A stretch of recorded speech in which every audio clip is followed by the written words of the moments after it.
Kita tak jumpa cili padi. Cili padi kita tak jumpa. Cili padi tak ada. Pernah tengok tak bawang merah besar? Tak. Serius, betul-betul yang besar.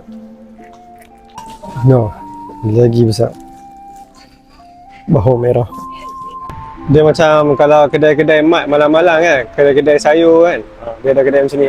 Kedai makan macam banyak tak buka. Kalau buka pun bukan halal. Jadi kita beli alas perut, masak sendiri lagi puas. Ini keadaan bandar Busan waktu malam. Relax-relax, santai-santai. Baru ke 10.30 dia dah santai. Dia ibarat macam kampung, tapi dia ada bandar. Macam tu. Saya cakap saya, makan makanan Malaysia ni dia akan terasa nikmat bila kita di luar negara.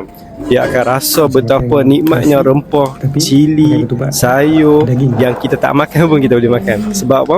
Sebab kita tak ada benda tu. Selalunya kalau dekat Korea ni, tempat yang paling cantik bagi saya setakat ni Busan. Busan ni dia modern, dia ada nature. Yang tu yang menarik. Dan dia tak crowded sangat. Dia kalau pernah pergi, boleh pergi ke Busan insyaAllah.